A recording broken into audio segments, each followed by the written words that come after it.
everyone, I'm going to show you how to make a French seam. Now a French seam is when the seam is completely encased in the fabric. So you see here, you can't see any of the edges of the seam. So this is the inside of the garment.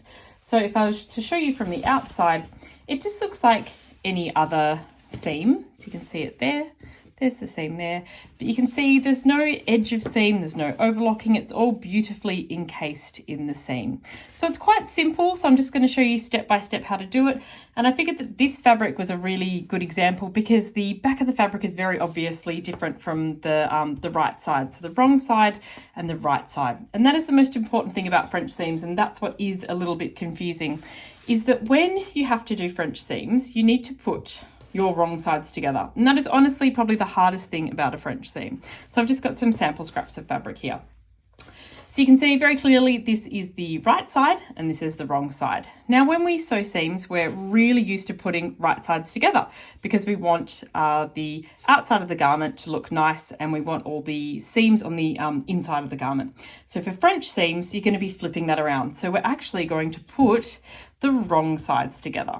So we'll flip that fabric over and this fabric, and we're going to put the wrong sides together. So it feels really wrong because there's the beautiful outside print of the fabric and it's on the outside. So let's just say, I'll get my pins. Let's say the seam we're putting in is down this side. And so what we're going to do is we'll pop a couple of pins in it and we're going to sew the seam like you'd sew any other seam. So the only difference at the moment is that your fabric, the wrong sides are together instead of the right side. So we're going to be sewing along here. Now, how much you should sew it in, it really depends on the width of the French seam you would like.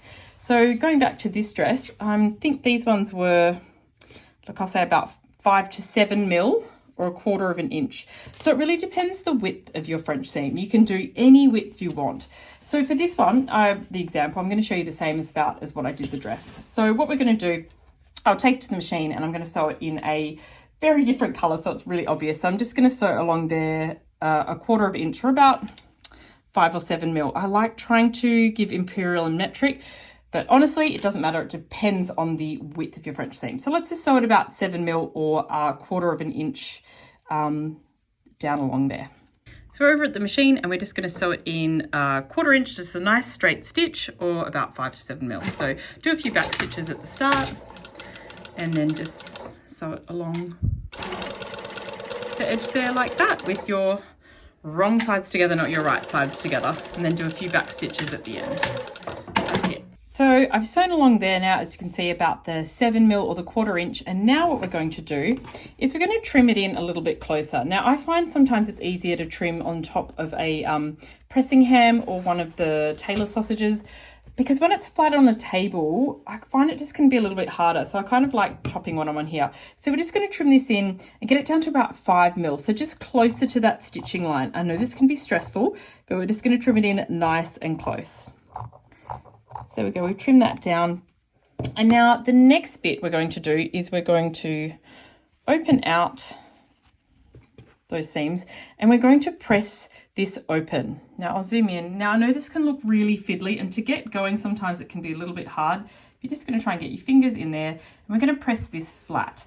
So the reason we've trimmed it down really small is because we're wanting to encase this tiny bit of the fabric into the seam. So the closer you trim it down, the smaller the French seam can be, if that makes sense. So if you left 1 centimeter, then your French seam would be 1 centimeter, but we're trying to get it really small. So we're going about 5 mil, or maybe even a little bit less. So maybe 4 mil. The finer you get it, I think the nicer it looks. But remember, you can do a bigger French seam. There's no need to trim it down as small as I'm doing here. But I think the finer the French seam, the better it is. So you can see there I've sort of got it pressed open. So now we're going to get the iron, and I hope I can do this under the phone where I'm trying to film it. We're just pressing it open. And like I said, it can get a bit hard sometimes to get it going, depending on the fabric you've got. Another technique I've found is if you get the other end here and you pull, then that can really help as you're pressing.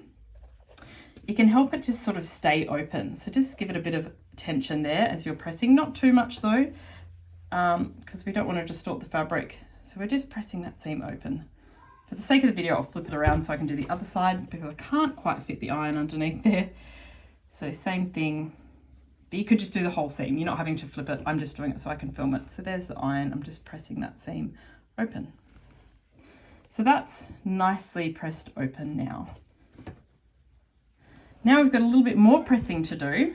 So what you're going to do now is flip the fabric over and see where we've done the stitch line. You're going to try and push that, roll that onto the very edge, and we're going to press it again. So we're getting that where we've done that stitch, we want that to be the very edge. I might use a bit of steam here as well. So I think you can see, I know this is black so it's hard, but I wanted it obvious for the wrong side, right side. But where that stitch was, we're trying to get that right on the edge. And so don't press it again too hard, just make sure you're getting it nice and flat. And the pressing part here for the French seam is the most important. The sewing is easier, we're just doing nice straight lines. The pressing is what is important. So again, we're trying to roll that. You can see there, see how it's see-through. So you can see that there's the bit we've cut inside. So that's what we're going to be encasing when we sew it. So just press this down. So that edge, and I'm probably pressing terribly in this video, but I'm just trying to do it underneath the phone. There we go. All right, so you can see now we've got a nice sort of crisp edge. And now what you're going to do is we're going to sew just along there. So we'll again sew 1/4 inch or 5 to 7 mil. And when we sew along there, you can see the fabric there. We're going to sew just on the outside of that fabric. You don't want to catch that fabric because otherwise it will be showing through onto the seam. So we're just going to sew it again 1/4 inch or 7 mil along there. And I'll show you how it looks afterwards. But that's the final step of the French seam, besides pressing it again. So we'll sew along there, and then you'll see that all your seams are encased. So I'll take it to the machine now and sew that bit. So we're back at the machine here, and you can see there's that nice seam that we've pressed. There's right on the fold there.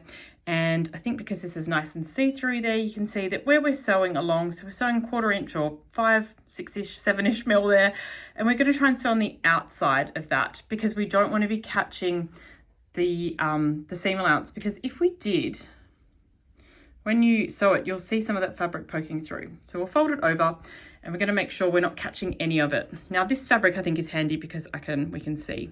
So again, we'll do a few back stitches at the start, and then just sew along there, just encasing that seam. And do a few back stitches at the end. So I'll take it back over and we can have a closer look at it. So we're back over at the desk, and there is our encased French seam.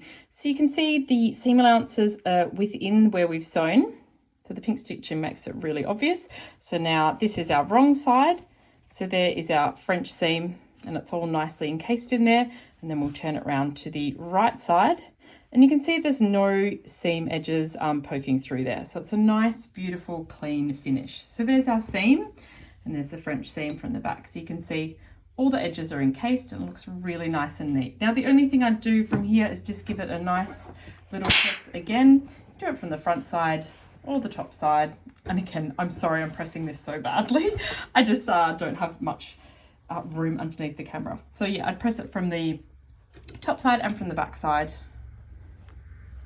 There we go. So that is a beautiful straight French seam. So there it is from the right side, and there it is from the wrong side. So don't be scared of French seams. They are really easy to do, and they do look beautiful on these sheer or fine fabrics. It's just a much nicer way to finish off your garment. So as I did here on this bias slip dress, it just looks beautiful on the inside when you have these lovely French seams like this. There's no overlocking.